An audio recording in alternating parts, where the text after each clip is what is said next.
Assalamualaikum warahmatullahi wabarakatuh, Bapak Ibu Guru, kembali lagi dengan saya di channel saya. Nah, kali ini saya mau menginformasikan terkait dengan saya mengutip dari penjelasannya Prof. Nunuk terkait dengan optimalisasi pencairan tunjangan sertifikasi guru, di mana hal ini juga banyak ditanyakan oleh teman-teman guru. Kenapa kok hingga saat ini masih ada teman-teman guru itu yang belum menerima tunjangan profesi gurunya, baik yang triwulan 1 maupun yang triwulan kedua.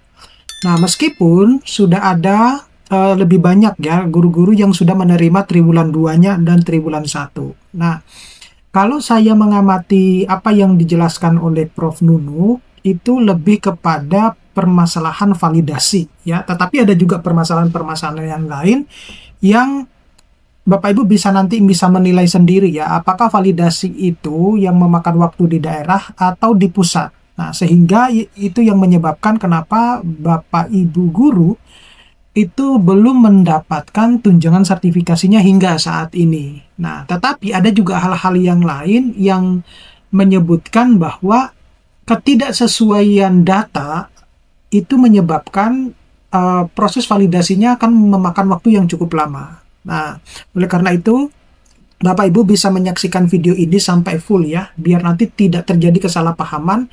Kemudian bisa menerka-nerka apakah yang saya jelaskan ini Bapak Ibu alami gitu. Nah, kalau Bapak Ibu alami, maka jalan keluarnya adalah Bapak Ibu harus bisa ke daerah masing-masing ya, ke dinas pendidikan daerahnya masing-masing. Baik, tanpa panjang lebar Bapak Ibu, jadi latar belakang program pencairan tunjangan profesi guru itu diberikan sejak 2010 ya, tetapi pada waktu itu disalurkan kepada guru yang telah bersertifikasi pendidik tapi melalui kas daerah gitu ya. Jadi selama periode tersebut sistem penyaluran itu tidak langsung ke rekening Bapak Ibu guru, melainkan melalui rekening kas umum daerah. Nah, hal ini menyebabkan berbagai keterlambatan dalam pencairan, terutama karena faktor administratif. Nah, Bapak Ibu bisa membandingkan apakah dengan skema yang dicairkan langsung ke rekening Bapak Ibu guru itu tanpa ada masalah. Ya, Bapak Ibu bisa menerka-nerka ya, bisa menjawab apa pertanyaan saya tersebut ya. Tentu kalau misalnya tidak ada masalah, ya berarti hingga saat ini Bapak Ibu itu sudah akan menerima triwulan 1 dan triwulan kedua. Tapi ternyata Bapak Ibu, kalau saya mengutip dari penjelasan Prof. Nunuk, itu bukan berarti serta-merta ketika Bapak Ibu sudah bersertifikat ya, memiliki sertifikat pendidik, kemudian akan lebih mudah menerima tunjangan profesi gurunya. Tidak seperti itu ternyata konsepnya. Masih panjang proses validasinya. Nah, itu akhirnya saya bertanya-tanya, begini kan negara kita untuk mau mensejahterakan guru-guru, haruskah melalui berbagai macam scanning ya, hingga guru-guru itu bisa mendapatkan hak-haknya mereka. Padahal mereka, guru-guru itu sudah berjuang mati-matian untuk memenuhi segala persyaratan yang lain, tetapi ternyata masih ada aja yang proses validasinya itu memakan waktu yang cukup lama. Jadi kalau saya menilai ya, lalu terus apa bedanya dengan yang tanpa penyaluran secara langsung dengan penyaluran yang secara langsung kalau memang masalah itu tidak bisa terselesaikan. Nah, itu yang mungkin yang bisa mewakili apa yang menjadi banyak pertanyaan oleh teman-teman guru di situ.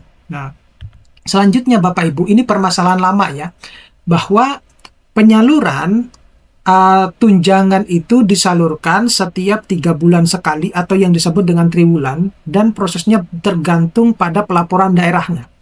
Nah, saya agak curiga ini di sini, tergantung pada pelaporan daerahnya.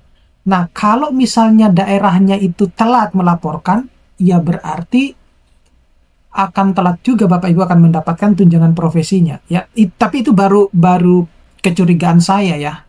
Nah, kemudian karena daerah itu harus menyusun laporan setiap selesai 1 triwulan sebelum dana diberikan, bisa dicairkan, seiring terjadinya keterlambatan, bahkan sampai melewati batas tahun anggaran, Bapak Ibu, gitu. Nah, oleh karena itu, mungkin dari ini, pemerintah itu punya wacana bahwa proses pencairan sejak 2024 itu dilakukan ke rekening langsung, Bapak Ibu. Nah, guru pun ini menjadi korban dari sistem yang lambat dan tidak optimal ini, ya, karena terjadinya banyak keterlambatan hingga melewati tahun anggaran tersebut. Nah, ini yang semestinya pemerintah harus bisa menyelesaikan, ya, karena sekali lagi sampai detik ini pun itu masih ada guru-guru yang belum menerima triwulan 1 dan triwulan keduanya. Dan mohon Bapak Ibu bisa memberikan informasi ke saya, ya, apakah Bapak Ibu pernah mendapatkan video atau apapun itu, surat dan yang lain-lainnya terkait dengan klarifikasi yang dilakukan oleh Menteri Pendidikan Dasar dan Menengah ataupun Info GTK terkait dengan keterlambatan atau ketidakcairannya tunjangan profesi triwulan 1 maupun triwulan 2 Bapak Ibu, ya. Nah, saya tidak berbicara terkait dengan triwulan 2 yang sudah dicairkan, ya, karena mereka sudah ancang-ancang untuk menerima yang triwulan ketiga, ya. Nah, selanjutnya itu adalah kebijakan baru transfer langsung. Ini yang dicangangkan oleh Menteri Pendidikan kita saat ini, ya, Pendidikan Dasar dan Menengah. Nah, jadi pemerintah pusat melalui Kementerian Pendidikan, Kebudayaan, Riset, dan Teknologi atau lebih dikenal saat ini sudah pecah, ya, Mendikdasmen itu dan Direktorat Jenderal Guru dan Tenaga Kependidikan atau yang disebut dengan Dirjen GTK itu mengambil langkah berani untuk mengubah sistem menjadi transfer langsung dari pusat ke rekening Bapak Ibu guru. Nah, Presiden RI itu mengumumkan kebijakan ini saat peringatan Hari Guru Nasional tahun 2024. Pada waktu itu sangat antusias sekali bahwa para guru sudah tidak akan lagi mengalami keterlambatan, ya, waktu itu. Karena saya juga melihat videonya terkait dengan hal tersebut. Tapi, ada tapinya. Ternyata kenyataan di lapangan tidak sesederhana itu. Gitu. Nah, ini yang kemudian menjadi Bapak Ibu guru itu gerah, ya. Padahal saya memahami betul, ya. Memahami betul bahwa ketika Bapak Ibu itu harus membayar sekolah anak, kebutuhan hidup hari-hari, dan lain sebagainya, itu tidak ada istilah bahwa sabar, ya, atau menunggu hal yang lain gitu. Karena waktunya harus dibayar, waktu itu harus juga dibayar.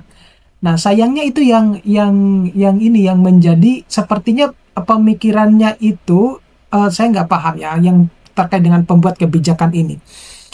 Belum sampai kepada tahap itu menurut saya. Gitu, sehingga banyak sekali merugikan guru-guru, ya. Nah, tantangan implementasi, ya. Tantangan implementasi pendataan ulang rekening guru nih yang menjadi salah satu faktor kenapa Bapak Ibu guru itu hingga saat ini itu belum mendapatkan tunjangan profesi gurunya yang triwulan 1 maupun triwulan 2. Meskipun ada tantangan yang lain, ya. Gitu. Jadi ada pendataan ulang rekening guru di mana guru itu harus memastikan data mereka itu di sistem Dapodik dan Info GTK itu valid. Baik itu rekening yang aktif atas nama sendiri, kemudian NIK yang benar, dan tidak ada kesalahan ketik. Nah, validasi data ini memerlukan waktu dan effort yang tinggi Bapak Ibu. Ini yang dilakukan oleh tim pusat. Gitu. Jadi beberapa waktu yang lalu itu saya mendapatkan WA, ya, dari tim pusat bahwa kita itu loh biar hari Minggu meninggalkan waktu dengan keluarga hanya demi Bapak Ibu guru, ya. Nah, hanya saja ini yang harus menjadi pelajaran, ya, untuk tahun-tahun ke depannya bahwa sistem ini tidak bisa bertahan dalam waktu yang cukup lama, ya, kalau dengan cara yang seperti ini. Kemudian pengusulan SK tunjangan. Nah, pemerintah daerah itu perlu cepat menyusun dan mengusulkan SK calon penerima tunjangan agar penyaluran bisa segera dilakukan. Nah, proses ini tuh melibatkan kolaborasi erat antara pusat dan daerah. Nah, kalau kolaborasi lintas kementerian, misalnya kementerian seperti Kemendagri, kemudian Kemenkeu dan BPKP itu turut membantu membangun sistem dan mekanisme digital agar proses bisa berlangsung transparan dan akuntabel. Nah, lalu apa sebenarnya dampak positif bagi guru, ya? Nah, dampak positifnya dari sistem baru ini, guru itu tidak perlu lagi menunggu lama pencairan tunjangan. Tetapi, mohon maaf, masih banyak yang belum menerima hal tersebut. Jadi, agak seperti tidak match gitu, ya. Nah, sebagai contoh, ya, ada seorang guru penerima TPG gitu, ya, menyatakan bahwa sebelum penerima TPG triwulan 1 di bulan April.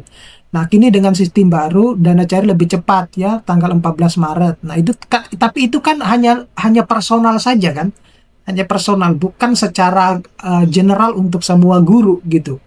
Nah, kalau misalnya general semua guru, nah tentu Bapak Ibu guru tidak akan banyak berkomentar atau menanyakan terkait dengan triwulan 1 maupun triwulan kedua gitu.